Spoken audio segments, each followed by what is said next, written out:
What's up, everybody? Happy Halloween! Week 7 in the books. Week 8 is here. What more can you ask for? Chocolate and football. What more could you ask for?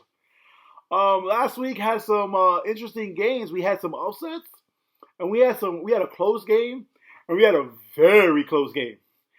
Let's start off. Eli, two-time Super Bowl MVP, going against my brother-in-law, Frank's Jets. 107-91. Eli, two-time MVP, pulls it through. Frank, man, I feel for you, man. You had many choices of quarterbacks to choose from with Dak on the bye, and unfortunately, you chose the worst one of them all. Fields with a -2. Cost you the week. Dropped down to the basement, man, at 1-6. I go up to 4-3. Next matchup, MC 8000 versus Steel Curtain and Marco laying the smackdown once again this week. Man, this team is ridiculously strong, man. It's not even funny. We were talking about it last week. Marco has the number 1 quarterback in the league. He has the number 1 running back and the number 2 running back in the league. And he has the number 1 wide receiver in the league. That's just insane. Who saw Brady being this good this late in his career? Who saw freaking Patterson having a freaking renaissance year with Atlanta? And who saw Cooper Kupp being the number one? Actually, I did see Cooper Kupp being the number 1 wide receiver for the Rams. I didn't think he'd be the number 1 wide receiver in the league. I mean, far and away. Guy's almost got 1,000 yards receiving already and about 8, 9 touchdowns. And Henry's having a monster. What, he has 10 touchdowns in the season already or something like that? It's just incredible. Pull out the win, 169-106. Steel Curtain drops down to 4-3. Next matchup, Ridley's, believe it or not, versus Brooklyn Giants. And man, the newcomer, Marty, kicking ass, 159-134. Goes up to second place with his 5-1-1 record. Brooklyn Giants drops down to 2-5. Next matchup, we had Gotham Knights versus Team Deal. Two teams going in opposite directions. And Gotham Knights stops the bleeding with the huge win, 125-66. Goes up to 3-4. Team Deal gets the loss, drops down to 5-2, and in third place. The next matchup, you had the defending champs, Flying Buffalo Wings, going against Colin Kaepernick and Jordan. Sorry, man, but the defending champs, Alex, pulls it through 115-89. After the slow start, is now 4-3 and making a charge. It's up the standings. Colin Kaepernick drops down to 2-5. The next matchup, which was the close game between Legendary Giant and Bushwick Hitman. And Legendary Giant pulls out the win, 152.75 to 151.05.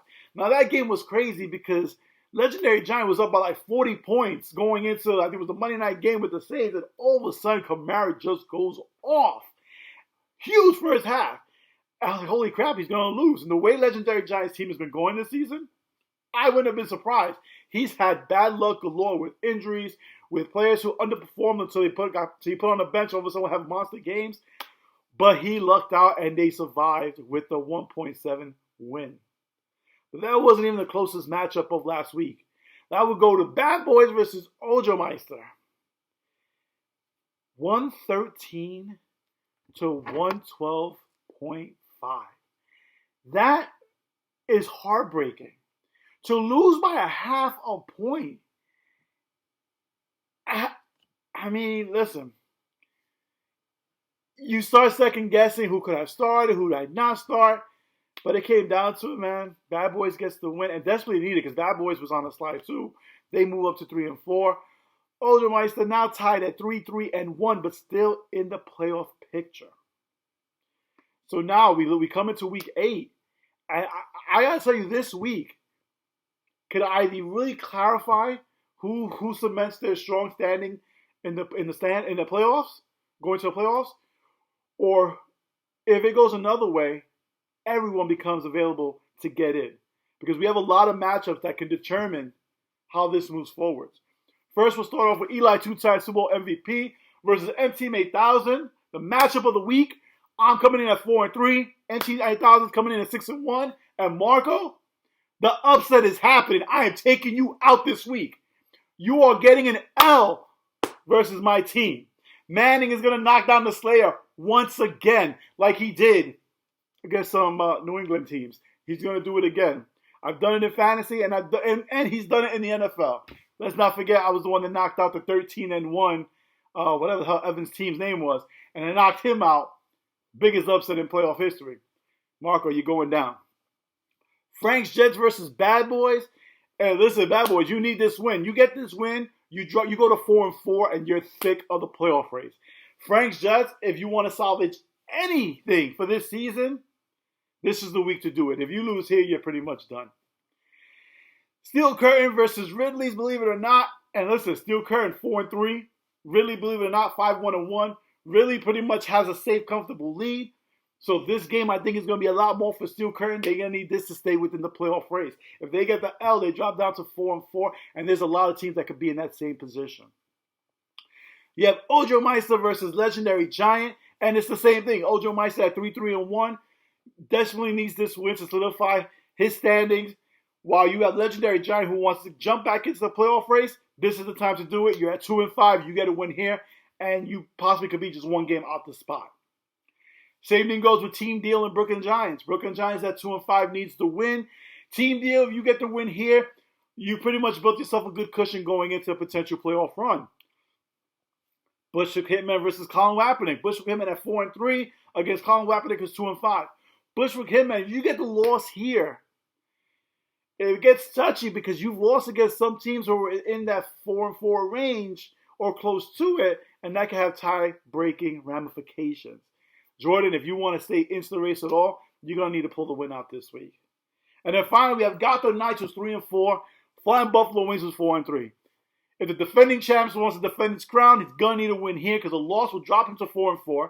It will put Gotham Knights up at 4-4 with Gotham Knights having the tiebreaker against him. So this week is pivotal. It's not make or break, well, for one or two teams it is for their season.